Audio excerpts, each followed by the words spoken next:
YouTube, what's going on? Racing Chemical here. Welcome back to F1 2020, my team. This is round 3 in Spain, and the car, we have gotten some newer components fixed, so we're going to go out for our first qualifying lap here soon. It feels much better than it obviously did in round 2. I believe that was at USA, so we should have a much better week.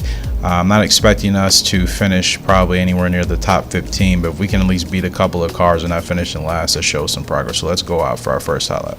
So on our first hot lap, we're actually going to come across the wire with the fastest time in the session, which I got excited about until I almost forgot for half a second that it was only us and maybe a couple other cars out on track at that point in time. So us setting the fastest did not mean anything, because when it came to our last attempt at qualifying, well, you'll see where we ended up.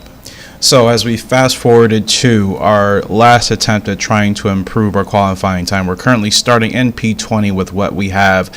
We are up and down throughout this last sector with our delta, and it's kind of hard for me to really find that rhythm sometimes. It all depends on my tires, how fresh or how worn they are, and then at what stage in the race or the qualifying session we are as well. I felt like I was really trying to hustle it around here to try to get back into a better delta, but we lost a couple of tenths like in those last turns that I talked about. That sector is not really great for me as a whole, and instead we end up losing out on a place, and we are starting now P21. Not ideal, but again, we are still struggling with so many things we need to do to the car for its reliability. Our components are breaking down, not to mention we just don't have the power that we need to really compete as we should. But nonetheless, that is the grid. We qualify P21.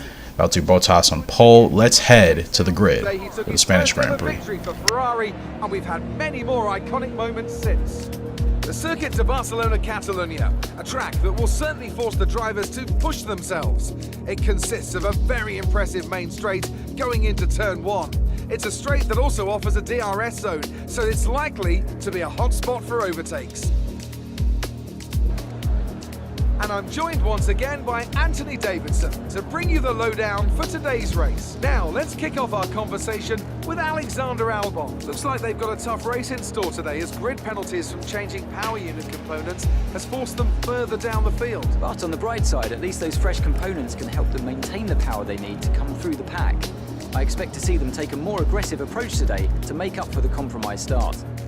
It's time to see how our drivers are stacking up after yesterday's exciting qualifying session. Good job yesterday from Valtteri Bottas. The Finn starts from pole position, and Max Verstappen lines up alongside. Looking down the rest of the grid, we have Hamilton, Leclerc, Carlos Sainz, and Vettel, Perez, Norris, Stroll, and Daniel Ricciardo, Ocon, Grosjean, Daniel Kvyat, and Albon, Raikkonen, Magnussen, Pierre Gasly, and Jack Aitken, Giovinazzi, Russell, Edwards, and Nicholas Latifi.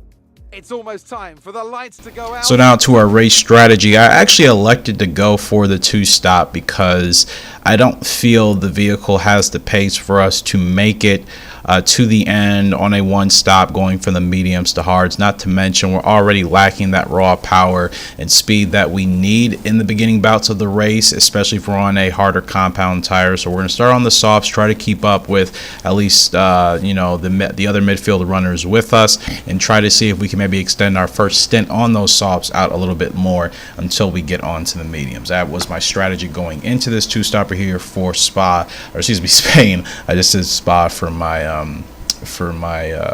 regular weekly racing league. But when it comes to this race, like I said, we don't have the power to make me feel confident enough to, like I said, make it on a 1-stop. So we'll do this 2-stopper and see how this pans out, see what happens here in this race. It's very hard to overtake on this circuit, so that's why I'm like, you know what, I got to give myself the best chance of trying to have maybe fresher tires and maybe try to gain a little bit of time that I can, from being on the fresher tires compared to most others who are probably going to come in for a harder set and only go on that 1-stopper. But we'll see as this formation lap completes. We'll get back to the line for the start of this Grand Prix. Back to the grid we wait here for 5 red lights. We are starting from P21. Our teammate Jack Aiken is going to be starting P18. He's on the mediums. We are the only car back here on the softs. Like I said, I have to try to give myself the best advantage I can as we are off and underway here at Spain. It's not a bad start for us. We're going to try to fit in between Gio Venazzi and I believe Russell to the right of us as well. But again, these cars are much faster than us in a straight line. We just do not have that downforce and power package I would like.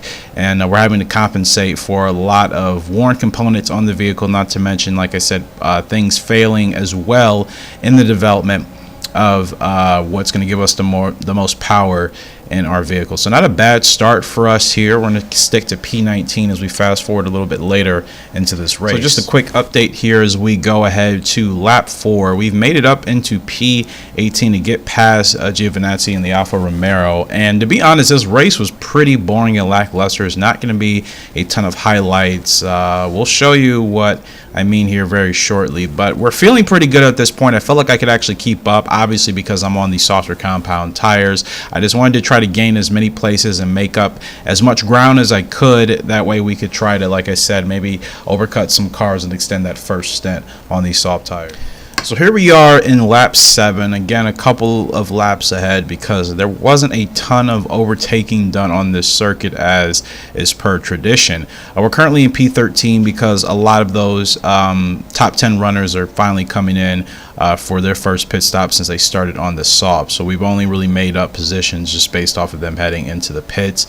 I believe we are going to be coming into the pits either this lap or the following lap afterwards. There's Max Verstappen on his fresh mediums trying to go past us. We gave him plenty of room, but I was still going to defend because this is still for race position at the end of the day. I am not being blue flagged as of yet. As you can see at the top of your screens, Lando Norris is out of this race. He had a mechanical failure, so that is not good for him and the McLaren team. That is one, I believe it's 2 additional runners out of this race because our teammate Jack Aiken actually ended up retiring very early, I think around laps 3 or 4. I just kind of forgot about it because it happened so early on in the race, which again was a bummer. And we just got a sponsor that was going to require us to not have any DNFs. And of course, the first week I get this sponsor, we get a DNF with the Jack Aiken. So that was kind of a bummer. We're going to come into the pits here. We're going to go on our first stint of mediums, see how well we can do with this stint, and then we'll dictate whether or not we'll come back in the second time for mediums or softs at the end of the race. But there goes the fresh mediums on. We're P19. Let's see what we can do.